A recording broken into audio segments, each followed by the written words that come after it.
That was So, if you guys terrible. can't guess, today we're talking about conflict resolution with your Yes, friends, with your peers. with just the people you surround yourself with. Yes. Have you been in a lot of conflict recently? Because I I could say for have. me, I have. Yes. I've been. I think it's definitely amplified by the stresses of school and family life. Absolutely. But Absolutely. yes, there definitely Okay. has been some conflict. Yes, I have a list of tips and tricks I think work for me slash what I'm trying to work on.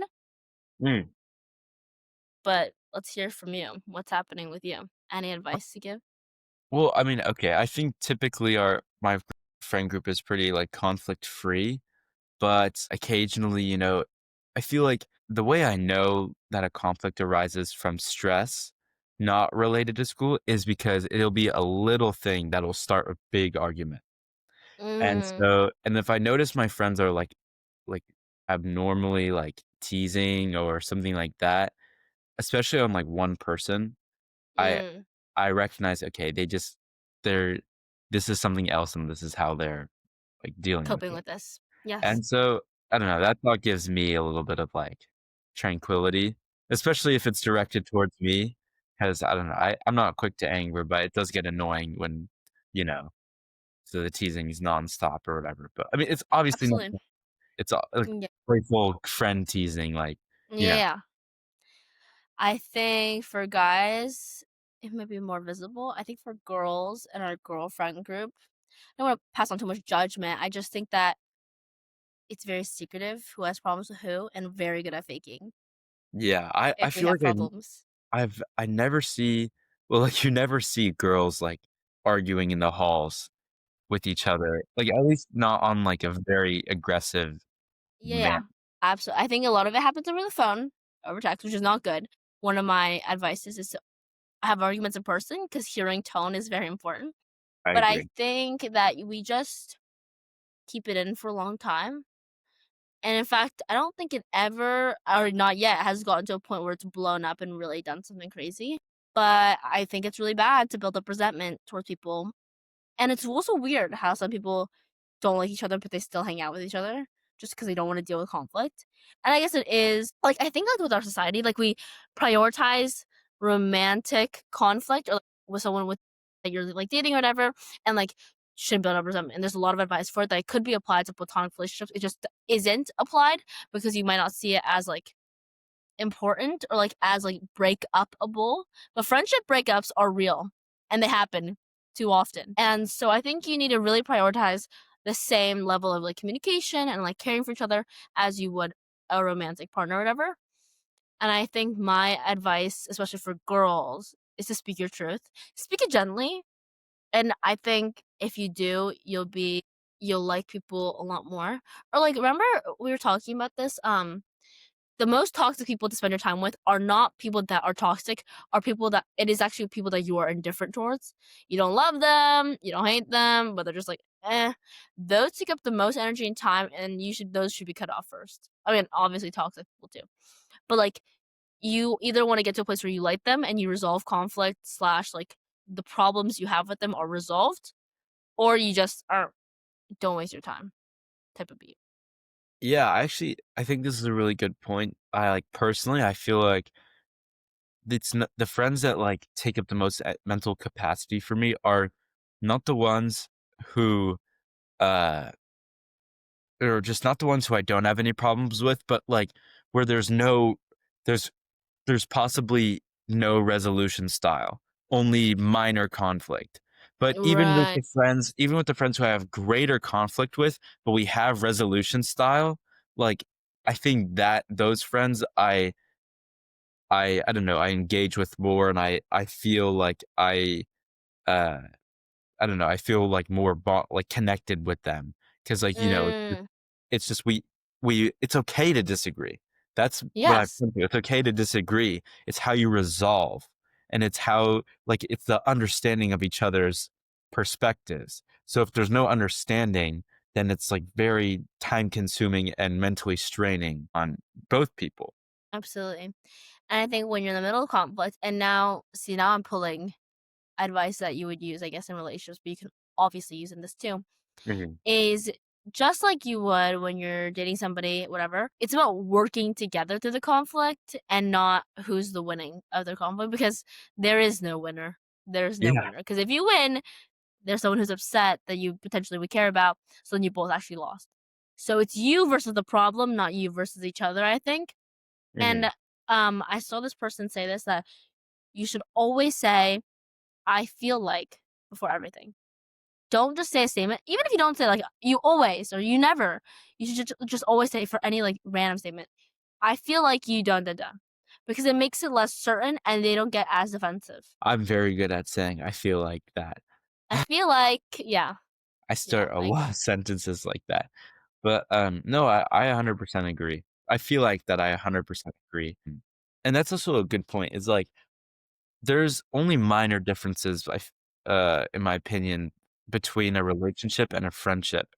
I yeah think where the relationship differs, or at least in conflict resolution styles, those are the are where the, differences come in. I think the only differences is just kinda like history and also, like, previous events leading up to it. But, yeah, it's really interesting how you and that's the other thing, is you have to be adaptable with your conflict resolution styles, 'cause, in one situation or environment, there may be a certain precedent set, but in another, you may have to innovate a new resolution yeah style. yeah. I don't know if I talked about this on the podcast yet, but I'm back at therapy and I found a therapist I really like, and it's actually been life changing. And one thing I was asking her about this too is like we forget that your friends can also have conflict styles that are not like just like make up and like we're just like making up whatever. Because she said just like in relationships, you might have a friend who has avoidance issues or like is an avoidant person, and you have to learn to adapt to that, which is what you said, and like, you just can't forget that like it's just like a relationship. Like you have to treat it at the same level, and sometimes they don't want to talk. But you have to say like, there's, like, things you have to say that, like, for example, I feel, of course, safer, or I feel like I need space and then to collect my thoughts, but it's not that I'm mad at you or, like, I'm trying to break away from you or, like, just trying to, like, ghost you or whatever. I just need time, but I'm gonna come back to this conversation in a second. I just need time. Or I feel insecure and unsafe when you just leave me and you don't talk to me anymore. So I that's why I'm trying to be clingy or I'm trying to like ask you a lot of questions or like be around you is because I don't feel whatever, whatever, because whatever, whatever. So you can behave the way you want to behave, and if that's how you cope with it, you just have to say why you're doing it and how it's making you feel so that everyone understands what you're trying to go through. And I think you have to often communicate more than you actually need to. You know that example, like where the teacher will like say, like, everyone write me instructions on how to make a peanut butter jelly sandwich. And like it's supposed to be Yeah, like the yeah. literal thing. I think for a relationship, conflict resolution is also that literal thing. And like, you have to say exactly what you're thinking because nobody can read your mind. And often those like middle like guesses and inferences you make on what other people are thinking are often wrong. Like the assumptions you make are just wrong. So if you just say exactly what you're thinking, how you're thinking through something, people can understand you better and you can get over it. Yeah, no, I, uh, I 100% agree. Had something Oh, yeah, yeah. No one's a mind reader. Yes. So, I also though no one's a mind reader, something that is really overlooked is body cues. Mm, Subtle things that people do, either, like, indicating that they're nervous, anxious, or frustrated, sad, disappointed, these subtle things, I think that's why it's, like, really important people educate themselves on body language and also how to, like, conduct themselves while having an argument, to almost disregard these things body language-wise, so it can be more like, less about emotion and more about, like, the resolution, you know? Because I do think that some people, and even I do too, it's like when you're frustrated at someone, you kinda just wanna, like, yell at them, or like yeah. sometimes you don't want the argument to stop so soon because your emotions aren't fully out yet. But Right. that's where, like, you have to separate the your emotions from the conflict, because sometimes you, like, I don't know, your anger towards them should be expressed, but not in yelling or any of the sorts of that. That should be, uh, not getting rid of, but, like, you should put that anger somewhere else, not towards them. You should just express that you're angry towards them, if that makes sense. Yeah, you would put your anger somewhere else, but just say the words, "I'm mad at you," but don't give them the heat. Exactly. Like, there's a difference between yelling at someone, and then from there, you can think like, "Oh, they're yelling at me, they're angry at me," or just saying, like, in a calm tone, "I'm angry at you." Yeah, exactly. I think that's I important for body cue oh, sorry. I am so incredibly frustrated with you, Right now, just like I'm that. frustrated. Yeah. I Wait, have not just never like that. I have Why are you never been staring like that? I've n I've never been more enraged in my life. Yeah.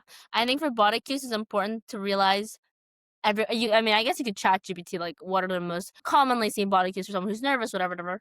But I think everyone does have different things that they do. I know a lot of, people have, like, random responses, like or like they do when they're nervous. I Mhm. actually felt the most, like, seen when my body cues were called out. I was in the middle of not an argument, but just, like, a sad disagreement, and it was to I scratch my skin, and I don't really recognize that I'm doing it until, like, I see my arm. It's not like I'm just, like, scratching it, but, like, like, when you scratch your arm, like, there's, like, that White shady line or line? whatever? Yeah. Yeah. I do that a lot, like, and I just go like this when I'm, like, in the middle of an argument or I'm uncomfortable, and so, like, reading everyone's body cues is very different, but, like, noticing that and being like, "Okay, I can tell you're nervous," without them even saying, like, "Oh, I'm nervous," or whatever, it makes you feel seen and more comfortable, and it can help the argument move along. I think it's also important to remember that, like, you love this person, Yeah. like, this is not just, like, a fight, like, you're just trying to get over it because you do love this person, right? And so you just want the best for both of you guys, and you just have to work through it in a more, like, positive, like, way, and, like, when I say, like, you have to remember that you love them, like, you have to still be kinda nice to them. Like, you can't just be, like, outright mean and, like, "Oh, I'm never gonna see you again," whatever, like, I'm just gonna throw on, like, all the hatred I have on you. Because at the end of the day, like, if you guys do resolve this argument, you're gonna have to, like, be with them still, so, like, you would rather not have ruined it all when you were arguing, because you still have to go through more life with that person, you know what I mean? Yeah, that's right. Also, I Yeah. mean, there's this whole big thing, which is so unfortunate. It's like, if a conflict doesn't get solved, that people just, like, stop talking to each other. And I Yeah. think that's so sad because it's like, I don't know, it's like there was I don't know, maybe even though it ended, it's like, there's still I don't know, there's still something before. And also it's Right. just like why like deny yourself like a human to human connection, you know? Absolutely. And I think conflict is really important for growth.